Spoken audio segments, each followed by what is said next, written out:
everybody, hope you're all doing really well and welcome to my spoiler-free review of The Eye of the World.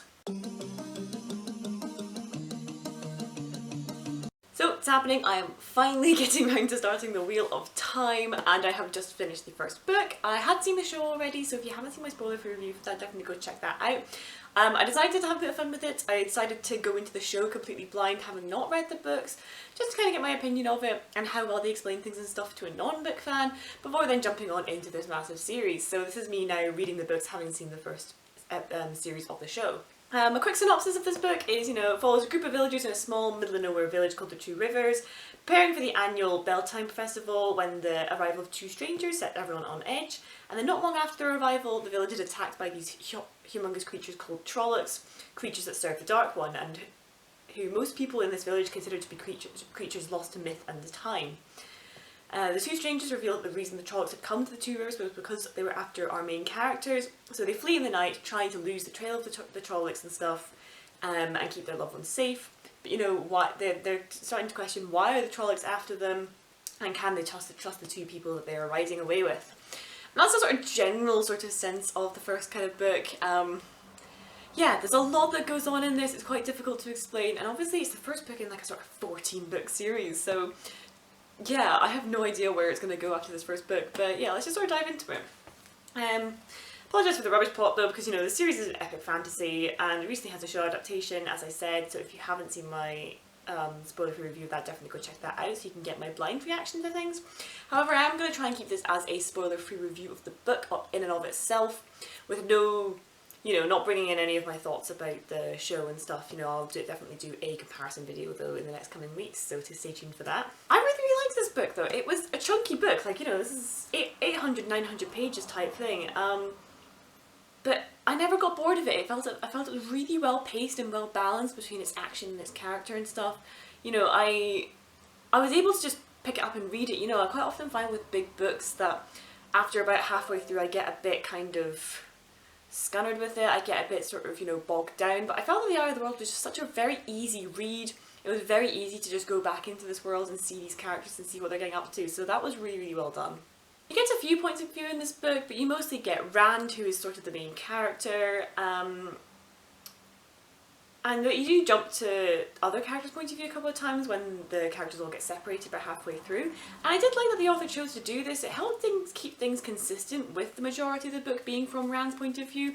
But then you also get, some thoughts from these two characters, Nynaeve and Perrin, about halfway through. And I thought it was just a really interesting way to mix things up as well, and just give you an insight as to what everyone else is thinking about the same situations that Rand is going through and stuff, and just almost acting as a way to understand Rand as a character from someone's point of view other than his own. I really liked when you sort of see Rand and Perrin both like talk about each other, and they both have each other in such high regard sort of thing. It's quite funny to see them almost saying the same things about one another, because Perrin believes Rand to be this one thing, but then Rand believes Perrin to be that same thing and him not up to that standard. That was actually quite sweet to sort of see how much they respect each other from their two points of view. And it also just kind of helped give a more rounded view of kind of just what's going on, what all these characters are like, to be able to see them from more than just one person's biased opinion sort of thing, so that was really fun. In terms of plot, I liked how this was just one giant running away story sort of thing. The entirety of this book, they're running from the Trollocs on their tail sort of thing, and they're never really given a chance to rest, and it really added to the tension of the story, the fact that the minute they thought they were safe, something happened and they were on the move again and they're exhausted and stuff. You felt how exhausted and frustrated the characters felt, and it really painted a picture as to how much danger they're in. Like, really just fantastic tension.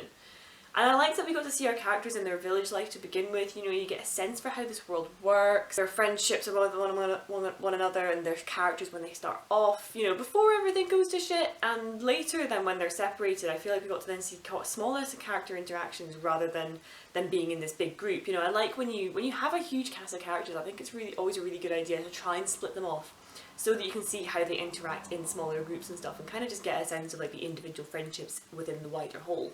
In terms of world building, I thought it did a really good job introducing the idea of the Wheel of Time being this, basically reincarnation belief, and not even belief, like a fact in this world. Definitely very interesting concept, and the way that it like plays a huge part in this world and people's beliefs and you know, just the way they comfort themselves with the, you know, perhaps not in this life but in the next life type thing. You know, really, really sweet and really, really well integrated into the world.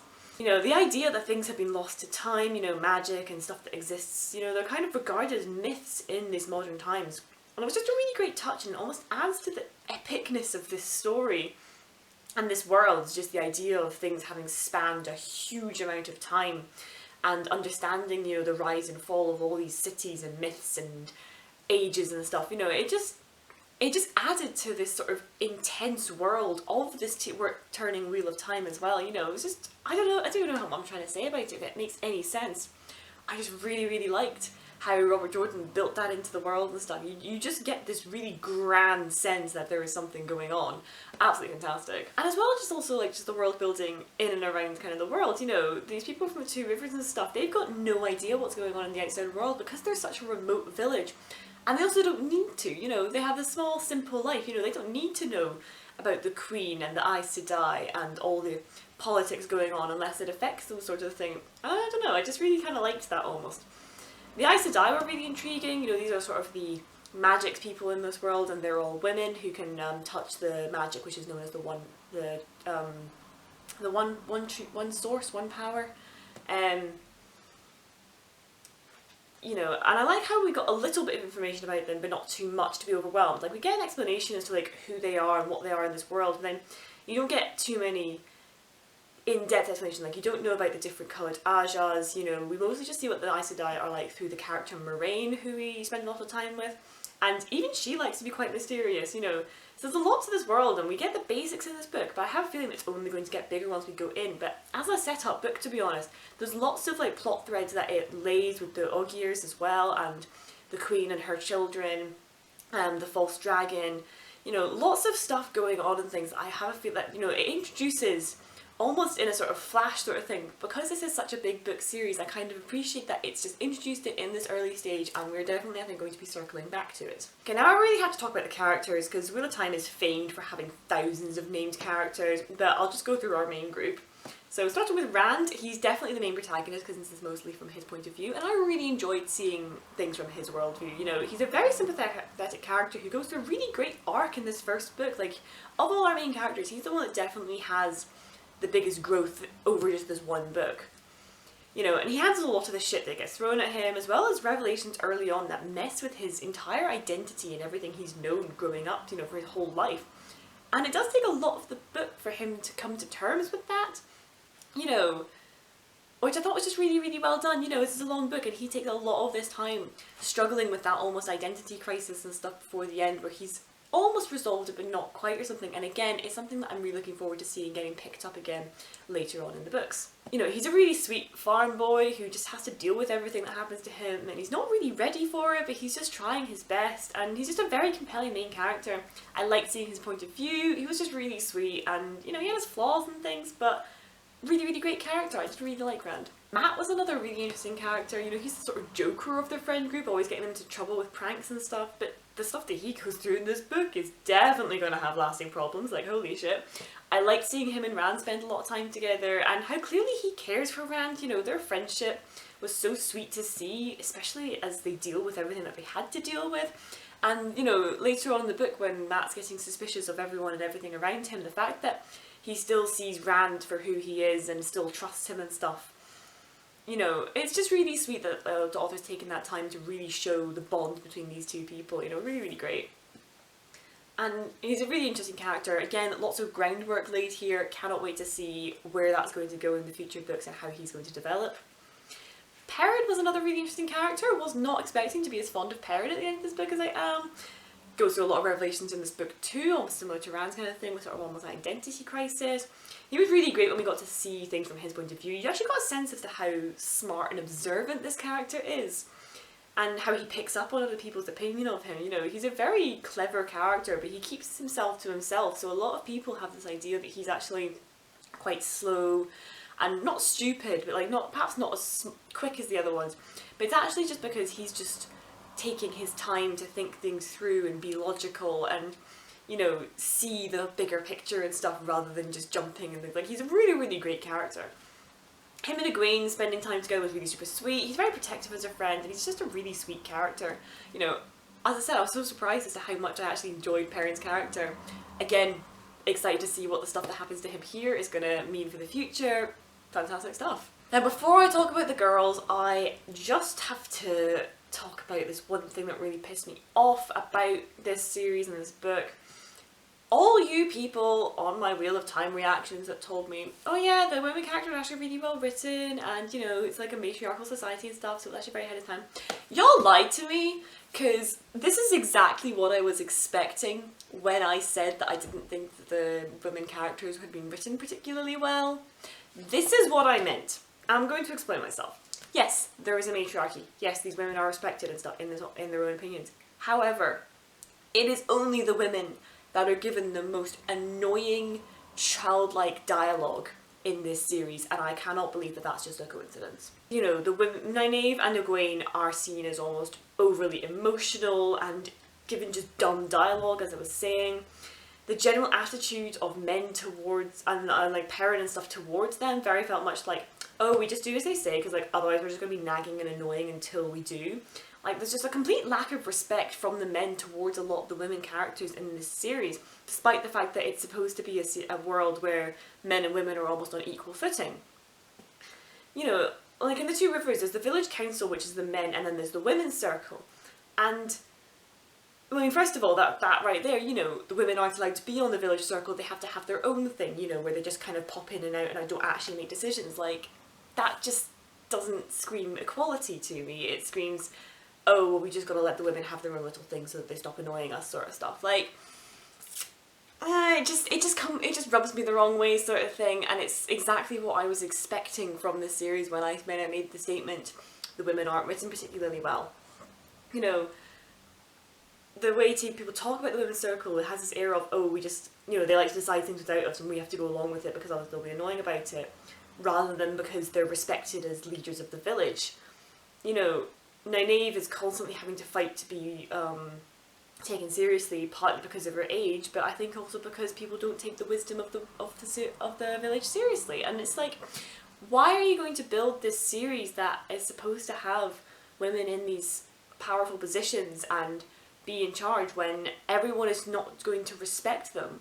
And you know, there's just that overwhelming sense of just, oh, the silly ladies, we just let them think they're in charge almost. Like, I get that that's not quite how it is, but that's almost how it comes across, and it was very irritating, and it's exactly what I was afraid of when I said that I thought that the women characters weren't written very well in this book. I mean, they're still great characters, don't get me wrong, I still really like them, and they do have a lot of depth to them, I will give them that, but you know, they're definitely not treated the same way as the men in the book, and it really just grated on me. And as well, Nynaeve and Egwene aren't really given very much due in this book, they're just kind of there. So hopefully we see more, they actually get their own arcs and their own plot points and stuff going forward. Egwene, as I said, I found her to be quite annoying. The author definitely went hard on that she's whiny and makes drama where there are, you know, where there is none over stupid things, but at the same time, I'm hoping that this has been done deliberately so that she has an arc to go on in the series, hopefully becoming a more mature character. Like, I'm not criticising him for having her, like, be childlike, because she is supposed to be quite a young character. It's just more a case of she's the only one being given this treatment, and they're all supposed to be roughly the same age. Like I said, I just don't trust that, because it cannot be a coincidence that it's the women characters that are getting given this treatment as opposed to the male characters. And I also felt that she was unfortunately seen, almost felt like more just a character to be a love interest for Rand and further his motivations rather than being a character in her own right with her own place in the story. So I'm hoping that that changes going forward and she gets to grow more and have her own kind of like point to being in this series. Nynaeve as well, definitely given the stupid dialogue treatment, but like, I did like how she has tension with Marie. Like, she does not trust this woman and even hates her to the point of never saying her name aloud, but she cares deeply for the people from the Two Rivers and just wants to see them safe. You know, she's a really, really great character. Her coming to terms with her own magic as well, and her position as wisdom as well was interesting to see. I like that we had a character who a lot of people consider to be too young for her position. You know, she definitely behaves as though she has something to prove. I think that's one of the reasons why I did like her. But she wasn't as fully as explored as the others, you know, kind of hoped to spend a little bit more time with her going forward, and did not see the point of her and Lan's relationship. Like, in this book, there's nothing to base it on. It felt very thrown in there just so that she could have a love interest. And it added literally nothing to this book. Like, you could have the exact same story without then having that one conversation that's like, oh wait, they're supposed to be in love? Like, where the fuck did that come from? You know, hopefully there's more of a point to that relationship going forward. You know, I am giving Robert Jordan the benefit of the doubt with these criticisms of his female characters. I'm hoping to see better from him. And Moraine was still cool. I liked how she got to be, she was sweet and kind, as well as like ruthless and manipulative. She's got a lot of layers to her, and I always, you know, she's always trying to just allow the pattern to be woven, and she genuinely doesn't want the characters to come to harm. And how she deals with Nynaeve being a total ass to her, you know, she deals with that really well. So she's a very patient character, clearly, you know, and keeps her cards close to her chest. You know, she's very mysterious and only really gives out information when it suits her to and stuff. You know, she's a really, really great character, and I really can't wait to see what she's going to go through going forward. And I don't really have that much to say about Lan. He's just kind of there. Teaches them fighting stuff, has the most random fucking backstory that kind of comes out of left field. That's definitely going to be relevant later. Let's see where that goes. But yeah, he was kind of just a bit random in this book. And yeah, but you know, overall, like I said, it was a very, very good setup book. Very, very good in sort of just introducing all these characters, their relationships with one another, and giving them arcs to start going on. And obviously a lot of the plot things and stuff that happen later in the book is going to be very important. You know, really, really interesting stuff. I am super excited to see where all of this is going to go. Like, so much happens in this first book, and there's 14 more books to come after this. Like, holy shit, dude. Cannot wait to see what happens there. It's going to be one of these, I think, every couple of months kind of thing. You know, I'm not going to be trying to read my way through it as quickly as possible. You know, I'm going to take my time with it. I am a huge mood reader, so it will be when I'm in the mood and when I get a hold of copies of this book. I was lucky enough to find this one in a charity shop, but I have a feeling I'll have to probably buy the other ones, or I might look online and see if I can get a set of them for cheap. But yeah, really interesting stuff. I did really like the characters. Was very disappointed in the female characters here, you know, as I said. Unfortunately it was exactly what I was expecting, which was a bit upsetting. But yeah, overall, really, really liked it, really, really enjoyed it. Definitely going to be continuing the series. And I'll definitely have a video coming out soon where I'm going to compare my thoughts of the show now that I know what the first book is about. So definitely stay tuned for that if you're interested. But thank you very much for watching. Have you read The Eye of the World? Are you a huge Wheel of Time fan? Let me know your thoughts down below in the comments. Please keep things as spoiler free as possible. I am still trying to enjoy this in the best way I can. I've already received a few spoilers here and there for the show and things before I started watching it. You know, so I would appreciate if people kept spoilers out in the comments. That would be great, thank you. But yeah, what are your favourite characters? Do you agree with what I have to say about female characters in this series, or do you disagree and think I'm just being a modern feminist? Let me know. Feel free to like this video and feel free to subscribe. I post 2 videos a week, but thank you so much for watching. I'll see you next time.